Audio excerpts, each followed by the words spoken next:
최근 여러 기독교 단체 또 여러 교육, 교회, 연구기관에서 교회를 떠난 사람들을 상대로 설문조사한 적이 있어요. 교회를 떠났는데 그분들을 데리고 이렇게 물어봅니다. 왜 교회 떠났냐고. 무엇이 당신을 하나님과 교회와 그리고 성도들로부터 멀어지게 만들었냐 이렇게 질문을 했어요. 그리고 그에 대한 답이 참 여러 가지가 있는데 그 연구기관들마다 그 설문조사 기관마다 여러 가지 형태로 그 질문에 대한 답들을 이게 순서도 매기기도 하고 정리해 보기도 했었는데 그런데 그것들의 결과들을 종합해 보면 이렇게 말할 수가 있겠더라고요. 교회가 세상과 다르지 않아서. 교회가 세상과 별로 다르지 않다는 거예요. 교회의 모습이 세상의 모습과 그다지 다르지 않기 때문에 그래서 내가 교회를 떠났다라고 이야기를 합니다. 보다 구체적으로 살펴보면 그럼 어떻게 다르지 않은 건가 살펴보니까 교회의 목사, 목회자들이 그러니까 저 같은 사람을 말하는 거예요. 교회 목사, 목회자들이 결국에는 자기 이익만 밝히는 이익 집단의 수장 같아서 말은 좀 가려서 하고는 있지만 사기꾼이라는 표현도 있었어요. 다 사기꾼처럼 보인다. 그래서 교회를 떠났다. 두 번째는 교회의 성도들이 교회의 모습과 밖에서의 모습이 다른 이중적인 모습 때문에 성도님들이 안에서의 모습과 밖의 모습이 다르다. 나 그래서 교회를 떠났다는 겁니다. 이 세 번째는 교회 세상과 교회가 다르지 않은 이 세 번째 이유가 뭐냐면 교회에 있으나 또 밖에 있으나 이 기도의 응답. 그러니까 기도의 응답이 교회에서나 교회 밖에서나 그냥 비슷하다는 거예요. 그러니까 체험을 하지 못하는 거예요. 하나님의 말씀에 대한 체험을 하지 못하는 것.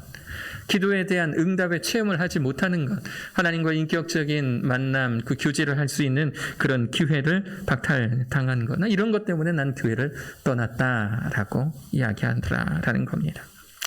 한 영혼이 천하보다 귀한데 이런저런 이유로 교회를 떠났다라는 이런 이야기를 들을 때 참 마음이 아팠어요. 복잡했어요. 특히 교회의 목사들, 목회자들이 결국에는 자기 이익만 밝히는 이익 집단의 수장과 같더라고 하는 표현은 현대의 교회가 사회에 기여하지 못하고 내 몸집 불리기에만 급급했다라는 것에 대한 어떤 반증, 증거라고 생각되기 때문에 참 좀 속상했어요. 그리고 혼자서 거울을 쳐다봤습니다. 나도 세상 사람들 가운데서는 사기꾼으로 보여질까? 그런 모습일까? 제 헤어스타일이 종종 이렇게 바뀌잖아요. 이렇게 뭘 바르면 올라가고 안 바르면 내려오는데 이렇게 하면 사기꾼 같지가 않고 이렇게 하면 좀 수수해 보이나? 거울 보면서 이제 그러고 있는 거예요. 그런 제 모습을 보는 겁니다. 참 가슴 아픈 일이죠. 여러 목사님들 또 여러 어떤 신앙 서적을 읽으면서 나중에 내가 이런 책 한 권 좀 썼으면 좋겠다라는 게 있어요. 아직 발간되지 않았으나 언젠가 꼭 발간하고 싶은 그런 책 제목도 정했습니다. 좀 이렇게 강인하면 잘 팔린다 그래서 책 제목을 이렇게 잡아봤어요. 영적 사기꾼. 어쩌면 이 영적 사기꾼이라고 하는 것은 저에 대한 제가 제 자신을 향해서 쓰는 그런 책, 그런 글이라고 할 수도 있을 겁니다. 저 영적 사기꾼이 뭔지 아세요? 내가 전하는 말씀 내가 이해하지도 못하고 내가 그렇게 살지도 못하면서 성도님들에게 그렇게 살라고 강요하며 설교하는 것. 그 사람이 영적 사기꾼이에요. 나는 교회인 성도라고 하면서 나는 교회 안에서 거룩하고 신실한 직분자라고 하면서 그러나 정작 세상 가운데서는 그런 거룩하고 신실한 모습 온데간 데 없고 교회와 세상이 구분이 되어서 밖에서 엉터리로 사는 그런 삶, 이런 사람들을 영적 사기꾼이라고 보는 겁니다. 또 우리는 하늘에 소망을 두어야 된다고 말하면서 우리의 소망은 하늘에 있습니다라고 말하면서 하늘에 있는 소망보다 땅에 있는 욕심이 더 큰 사람들, 저는 이런 사람들을 영적 사기꾼이라고 봐요. 여러분들은 어떠세요? 여러분들은 이 범주에서 좀 자유로우십니까? 나는 교회 안에서의 삶과 밖에서의 삶이 나는 동일해. 혹시 이렇게 자부하실 수 있는 분 있으십니까? 교회, 사람들이 떠나는 결정적인 이유가 바로 이것. 교회의 성도들의 모습이 교회에서의 모습과 밖에서의 모습이 너무 이중적일 때 그런 크리스찬들의 모습을 보면서 사람들이 교회를 떠난다라고 하는데 교회에서는 직분자라고 불리고 집사라고 불리고 권사님이라고 불리고 안수 집사님이라고 불리고 장로님이라고 불려지는데, 그런데 정작 교회 밖에서 나가면 딱 저 7층 엘리베이터만 딱 벗어나면 그러면 세상 사람들과 별반 다르지 않는 모습으로 살아가기 때문에 많은 사람들에게 실망을 주고 있는 그런 크리스찬들의 모습이 아닌지 한번 생각해 보자 이거예요.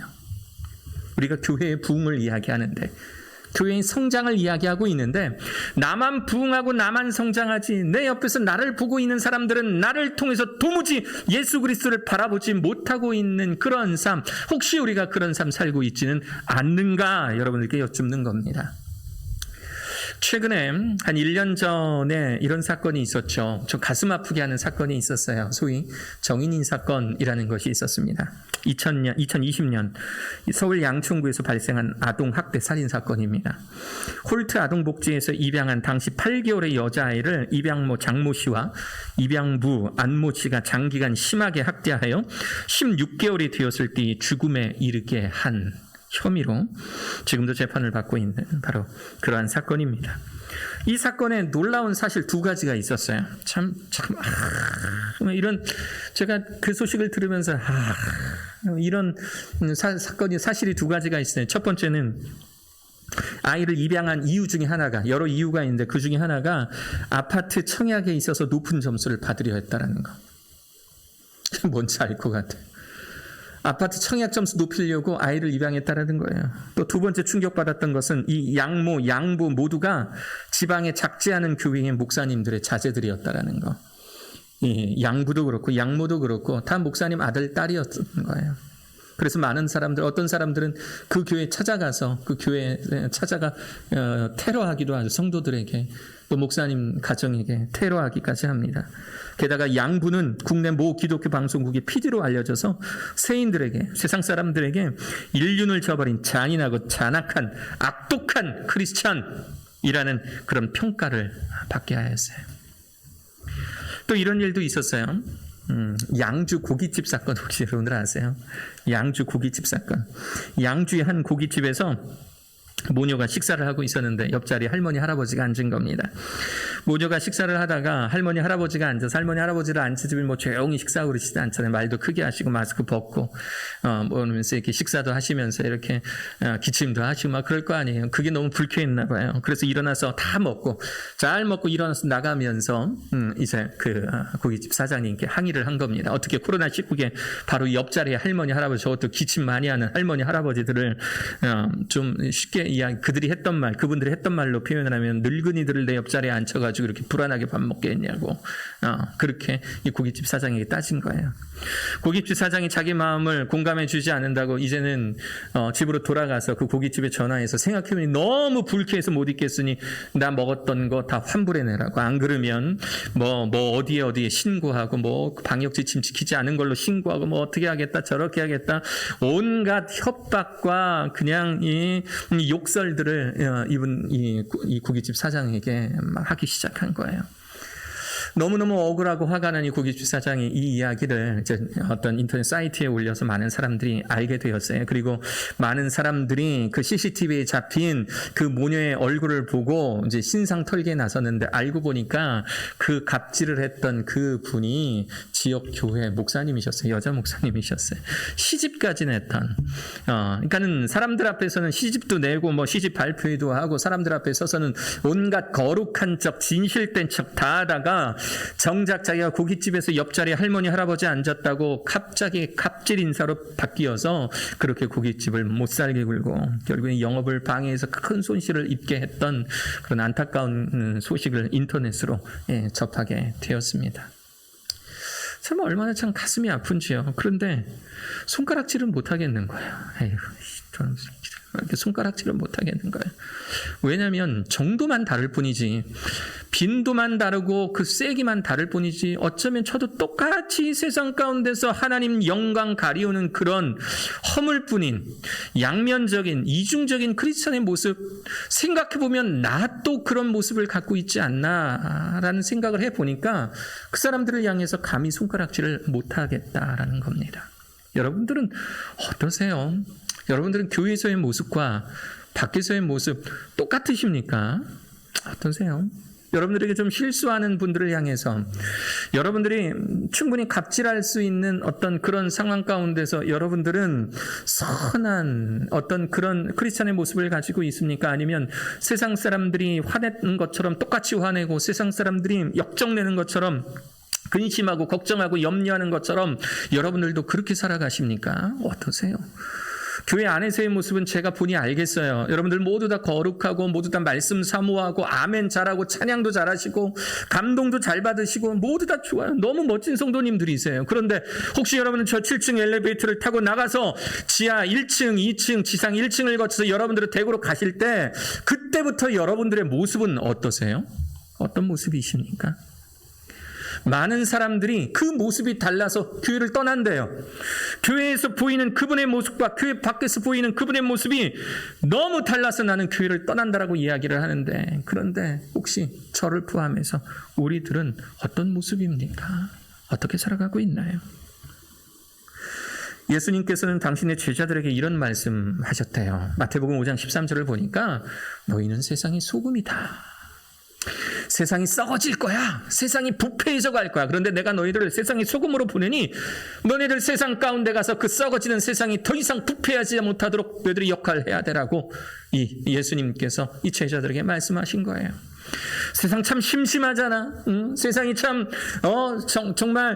정말 재미없고 그냥 그런 세상이면 너희들이 가서 밥을 먹어도 정말 그 간이 딱 맞은 그런 음식이 될 수 있도록, 심심하지 않는 그런 음식이 될 수 있도록 너희들이 세상 가운데 그런 역할을 해라.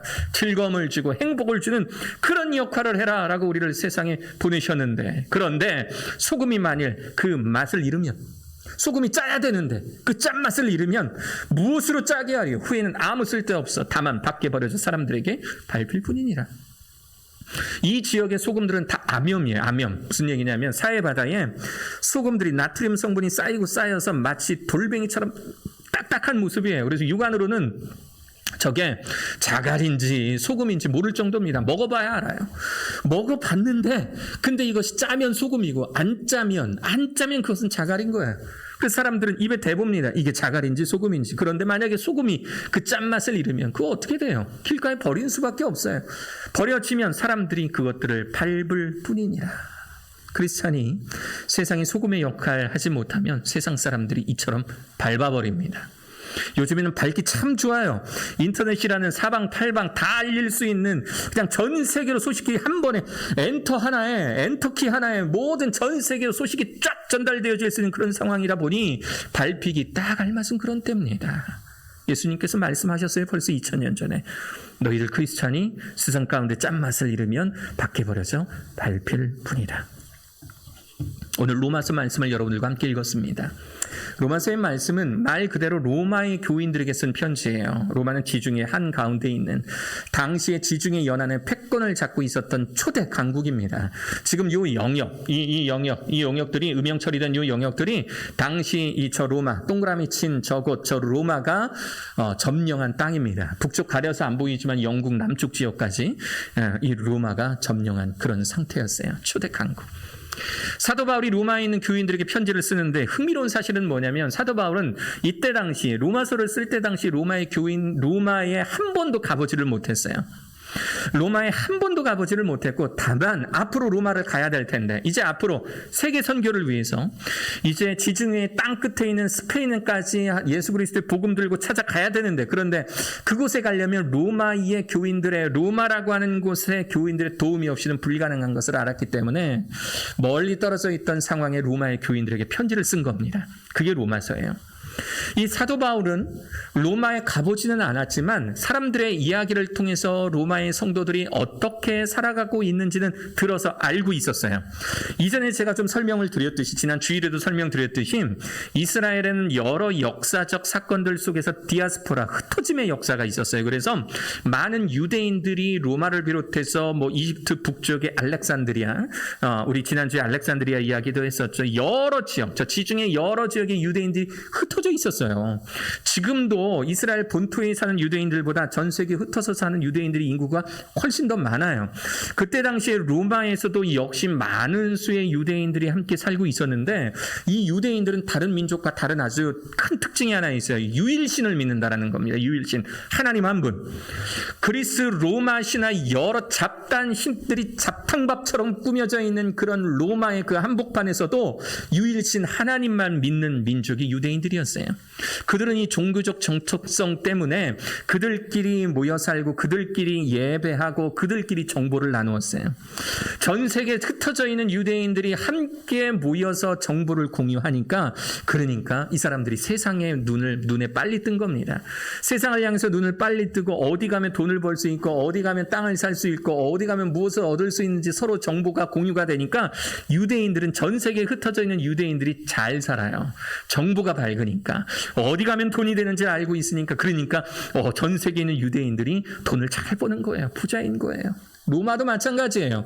로마의 유대인들이 그렇게 많지는 않았지만 그러나 대체적으로 잘 살았어요. 대체적으로 사회 경제적인 어떤 이 주도권을 유대인들이 잡고 있었어요. 또 사도 바울 이때쯤 되었을 때는 그들 가운데 예수 그리스도의 복음이 이 로마에까지 전달되어져서 그들 가운데는 로마의 유대인들 가운데서는 예수님을 구주로 영접한 유대인들의 숫자가 많아지기 시작했어요. 그래서 세상 사람들, 로마에 있는 세상 사람들이 유대인, 특히 유대인의 기독교인들에 주목하기 시작했어요. 아니 저들은 스스로 하나님이라고 하는 사람을 믿는다면서 또 그 사람은 죽었다가 로마의 군인들에 의해서 죽었다가 3일 만에 부활한 사람이라면서 그래서 저 사람들은 그 부활한 예수 그리스도를 그리스도 구주로 영접하고 살아가는 사람들이라면서 로마의 사람들은 그들에게 주목하기 시작했고 혹시 그들이 그렇게 하나님 잘 믿고 예수님 잘 믿어서 그래서 그들이 그렇게 부자가 되고 성공했는지 이런 관심을 가지고 그들을 쳐다보기 시작했어요. 또 어떤 사람들은 시기와 질투의 눈초리로 유대인들을 바라보고 있었을 겁니다. 바로 이러한 로마의 유대 교인들에게 로마의 성도들에게 쓴 편지가 바로 로마서라는 거예요. 그래서 이 로마서 12장 1절 오늘의 본문을 보면 바로 이러한 로마의 기독교인들에게 사도 바울이 이런 이야기를 합니다. 그러므로 형제들아 내가 하나님의 모든 자비하심으로 너희를 권하노니 보통 이렇게 뭐라고 권할 때 이렇게 권할 때 집사님, 전도사님 제가요 하나님께서 저에게 주신 이 목사라는 직분을 가지고 마음을 담아서 제가 집사님께 권면드립니다. 제가 전도사님께 권면드립니다 할 때는 뭔가 커다란 무언가를 권면하는 거예요. 뭐라고 권면하냐면 너희 몸을 하나님이 기뻐하시는 거룩한 산 제물로 드리라 이렇게 권면하고 있어요. 너희 몸을 하나님이 기뻐하시는 거룩한 살아있는 제물로 드리라. 일단 이 말은 논리적으로 맞지가 않아요. 왜냐하면 제사에 쓰이는 제물이라는 것은 일단 죽어야 제물인 거예요. 일단 죽어야. 제사가 뭡니까? 내가 죄가 있으면 내가 하나님께 나아갈 수 있는 그런 깨끗한 사람이 아니면 나에게 있어서 가장 흠없고 순전한 어린 양을 가져다가 때로는 염소나 비둘기를 가져다가 제사장에게 갖다 주면 제사장은 이 사람 갖고 온 사람의 모든 죄를 그 짐승에게 안수하고 그 짐승의 목에 칼을 찔러서 피를 토하며 죽게 만들므로 인하여서 이 사람의 죄가 이 짐승에게 전가됐고 이 짐승이 죽음으로 말미암아 이 사람의 죄가 모두 없어졌다. 그래서 제물은 죽어야 되는 거예요. 제물은 죽어야 제사가 완성이 되는데 지금 사도 바울은 뭐라고 말하고 있어요? 산 제물이 되래요. 살아있는 제물이 되래요. 우리 보고. 너네들 살아있는 제물이 되라라고 말하고 있는 거예요. 이 살아있는 제물이 뭘 의미하는 겁니까? 살아있는 제물이라는 것은 이거예요. 신학적으로 이런 논리가 가능한 거예요. 예수님께서 온 인류의 죄를 위하여서 친히 화목 제물 되셨으니 속죄 제물이 되셨으니 그 예수 그리스도를 믿는 자는 그 제사 가운데 너의 몸을 하나님께 제물로 드리되 너희 몸은 죽지 아니할 거라는 거예요. 이미 예수 그리스도가 돌아가셨기 때문에 다시 말하면 예수 그리스도를 마음에 영접한 사람들이 드리는 예배 예수 그리스도가 나의 죄를 위하여 십자가에 못 박혀 피 흘려 돌아가셨다는 것을 믿는 사람들이 드리는 그 예배 그 제사 이것이 거룩한 산 제물로 드리는 예배라는 겁니다. 너희들 하나님께 나아갈 때 예수 그리스도가 너희들의 죄를 위해 십자가에 못 박혀 돌아가셨다는 사실을 믿음으로 나아가라는 거예요. 믿음으로 나아가라. 다른 예수님 믿지 않는 유대인들처럼 아직도 오게 될 메시아를 기다리는 그런 어리석음 말고 이미 이 땅에 오셔서 너희 죄를 위해 십자가에 못 박혀 피 흘려 돌아가시고 너희 죄를 위하여 친히 그 죽음을 감당하신 그 예수 그리스도를 믿는 믿음 안에서 하나님께 나아가라. 이게 하나님이 기뻐하시는 거룩한 산 제물로 드리는 예배라는 겁니다. 그리고 살아있다라는 게 뭐예요? 저는 살아있어요. 저는 살아있어서 오늘 저는 지금 여기에 있지만 저 예배 끝나면 이제 5층으로 내려갈 거예요. 제 사무실에 내려가서 또 내일 새벽 예배 또 준비할 거예요. 말씀 준비할 거예요. 그거 끝나면 또 집에 신나게 또 가서요. 또 집에 가서 또 가족들과 함께 또 이야기를 하고 또 즐겁게 있을 거예요. 그리고 다음날 아침엔 또 출근해서 또 아이들과 함께 우리 또 여름방학 영어 캠프 또 열심히 하는 거 지켜보고 응원해주고 격려할 거예요. 왜? 저는 살아있기 때문에. 저는 살아있기 때문에 온 동네 방네 다니면서 그렇게 저는 살아갈 겁니다. 사도 바울은 이 말씀을 통해 우리들에게 뭐라고 이야기해요? 이는 너희가 드릴 영적 예배니라. 살아있는 제물이 드리는 영적 예배라는 것은 내가 살아서 가는 그 어디, 내가 이곳에 있으면 이곳, 저곳에 있으면 저곳, 내가 사무실에 있으면 사무실에, 내가 아침에 일어나서 일터로 나가 있으면 그 일터라는 그곳에서 하나님께 나아가는 그 모든 순간들을 사도 바울은 영적 예배다라고 말하고 있는 겁니다. 우리가 있는 그 어디, 우리가 머무는 그 어디든 우리가 하나님께 예배 드리는 처소라고 말하고 있는 거예요. 우리가 교회 밖을 나가면 딴 사람이 되는 이유가 뭔지 아세요? 여러분들? 우리가 교회 밖을 딱 나가면은 다른 사람이 되는 이유, 그건 뭐냐면요, 저 그림처럼 예배 끝나면 선을 딱 그어버리는 겁니다. 여기까지. 하나님 여기까지입니다. 하나님 여기까지. 하나님은 교회이세요. 하나님, 자 이제 저는 세상 가운데 나가 살겠습니다. 다음 주에 봐요 라고 인사하고 나가는 거예요. 크리스찬인데, 난 그리스도의 사람인데, 그런데 하나님은, 예수 그리스도는, 성령님은 교회 안에서만 존재하는 거예요. 딱 선을 그어주는 거예요. 여기 더 이상 넘어오지 마세요 라고 말하는 신앙인들. 교회 밖에 대해 선을 그어버리기 때문에 교회는 여기까지고 저기서부터는 내 세상. 그러니 하나님은 교회 안에서만 존재하고 내가 살아가는 세상 가운데서는 존재하지 않는 분이 되어버리는 겁니다. 이러한 모습을 사람들이 바라보며, 여러분들을 바라보며, 바로 저 자신을 바라보며 교회와 세상의 삶이 다른 이중적인 삶을 사는 크리스천들이다 라고 평가하는 겁니다. 우리가 거짓 없는 신앙인, 안과 겉이 똑같은 신앙인, 다름이 없는 신앙인, 교회와 세상의 삶이 똑같은 신앙으로 살아가려면 우리가 있는 바로 그곳, 여러분들이 계시는 바로 그곳을 하나님께 예배 드리는 곳으로 바꾸십시오. 여러분들이 있는 그 어느 곳이든 오늘 이 자리에서 여러분께 예배드리는 이 하나님을 그대로 모시고 가십시오. 마음속에 그대로 하나님을 모시고 가서 여러분들이 직장 가운데서 내가 일 시작하기 위해 그 자리에 앉는 순간 하나님께 기도하며 시작하십시오. 하나님, 이제부터 제가 일을 하기 시작할 테니 하나님 저와 함께하여 주옵소서. 그렇게 여러분들의 직장 가운데 하나님을 모시고 가십시오. 내가 학생이라면 내가 등교하여 자리에 첫 앉는 그 순간부터 하나님과 교제하십시오. 하나님, 제가 오늘부터 지금부터 공부하겠습니다. 제가 지금부터 친구들을 만나고 지금부터 선생님을 만나겠습니다. 모든 공부의 과정, 모든 인간관계의 과정 가운데 주님 함께하여 주옵소서라고 만나는 거예요.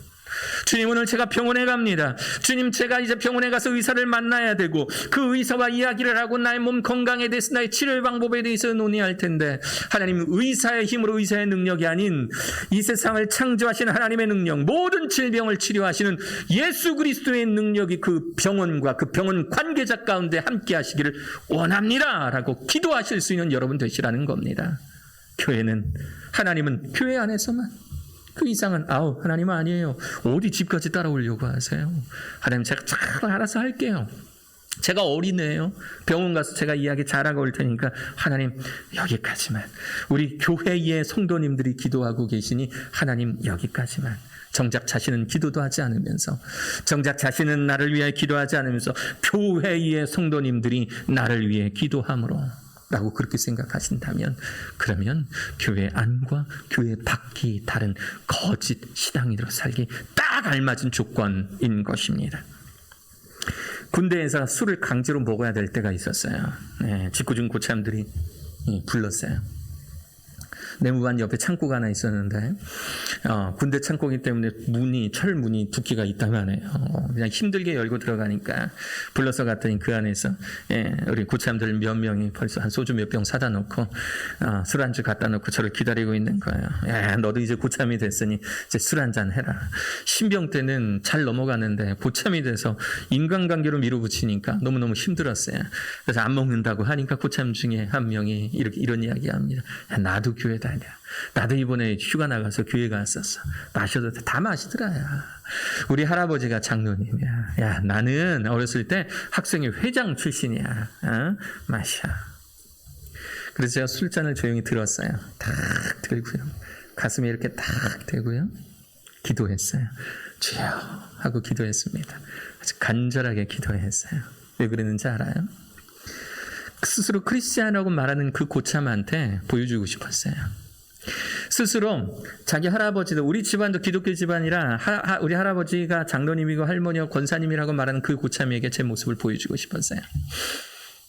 나는 학생회장이야. 나도 교회 학생부 회장 출신이야 라고 말하는 그 고참에게 보여주고 싶었어요. 뭐를 보여주고 싶었냐면 내가 있는 이곳에 하나님도 같이 계시다라는 사실을 보여주고 싶었어요. 저는 여러분들이 아침에 일어나서 가게 되는 그 직장 가운데 하나님을 모시고 갈 수 있는 여러분 되시기를 간절히 축원합니다. 여러분들이 가게 되는 그 학교 안에서 책상에 앉으면 여러분들 안에 친구들과 선생님들만 있는 것이 아니라 하나님께서 여러분들의 삶을 지켜보시고 여러분들과 함께 하신다라는 사실을 믿으실 수 있는 살아가는 여러분 되시기를 축원합니다. 여러분들이 친구를 만나든 그 어디서 친구를 만나든 그 어디서 동네 아주머니들과 함께 담소를 나누든 그 자리에 하나님께서 여러분들과 함께 계신다는 그 사실을 기억하실 수 있는 여러분 되시기를 간절히 축원합니다. 그래서 여러분들이 계시는 그곳이 하나님과 동행하는 삶, 여러분들이 계신 그곳이 하나님께 예배하는 삶, 여러분들이 계신 그곳이 하나님과 영적 교제를 나누는 바로 그곳 되기를 주 예수 그리스도의 이름으로 축원합니다. 아멘이십니까? 아멘. 로마의 성도들도 이렇게 살기는 힘들었나 봐요. 그래서 사도 바울이 덧붙여서 이렇게 이야기를 합니다. 너희는 이 세대를 본받지 말고, 너희는 이 세대가 말하는 성공의 기준을 따라가지 말고, 이 세대가 생각하는 사고의 메커니즘 따라가지 말고, 이 세대가 말하는 이것이 성공이야, 저것이 성공이야. 특히나 유대인들은 경제활동을 많이 했었으니까 돈 벌려면 이 정도는 해야 너네가 돈 벌 수 있어. 이렇게 해야 그래. 그것이 좀 양심적으로 꺼리낌 되는 건 알지만 그렇지만 야 사업은 어차피 돈 벌려고 하는 거 아니야? 그러니까 이 정도는 하나님께서 눈 감아주실 거야 라고 말하는 이 세대의 본들, 그 세대가 보여주는 바로 그것들, 그 세대를 본받지 말고 오직 마음을 새롭게 함으로 변화를 받아 하나님의 선하시고 기뻐하시고 온전하신 뜻이 무엇인지 분별하도록 하라. 너희들의 삶의 예배 가운데서 스스로 계속 물어보라는 거예요. 내 옆에 계신 하나님께 스스로 계속 여쭈라는 겁니다. 하나님, 내 삶을 지켜보신 하나님, 내 삶의 주인 되신 하나님, 지금 나의 삶 속에서 내가 무언가를 결정을 해야 되는데, 무언가 어떤 이야기를 하고 추진해 나가야 되는데, 주님, 제가 어떻게 하면 좋겠습니까? 이것이 하나님 보시기에 옳은 일입니까? 하나님 기뻐하실 만한 일입니까? 여러분들 삶 속에서 계속 이 하나님에 대한 주권을 인정하고 그 하나님과 함께 결정하며 나아가라라고 하는 거예요. 이것이 영적 예배니까. 그것이 우리의 삶 속에서 드리는 삶의 예배니까. 선 긋지 말고 우리의 삶 모든 부분에 하나님을 인정하고 그분께 주권을 드리며 예배하며 여쭙는 그런 삶, 그런 삶을 살라라고 사도 바울은 오늘의 말씀을 통해서 이야기하고 있는 것입니다. 여러분들의 삶은 영적 예배의 삶입니까?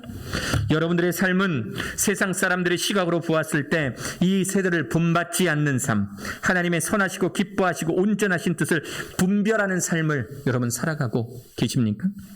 우리가 거짓 없는 신앙인으로 살아가는 유일한 방법은 우리 주 예수 그리스도를 우리의 삶에 초대하여 늘 그분께 예배 드리는 삶입니다. 여러분들의 스마트폰에서 늘 찬양이 흘러넘치고 말씀이 흘러나오며 여러분들의 가정에 가장 잘 보이는 곳에 하나님의 말씀 액자가 걸려 있고, 이 생각을 해도 하나님 중심되는 생각, 저 생각을 해도 하나님 기뻐하시는 생각을 하실 수 있는 그런 여러분들 되시기를 주 예수 그리스도로 축원합니다. 여러분들이 거짓 없는 신앙으로 살아가는 것, 그것이 우리 교회가 부흥하는 지름길입니다.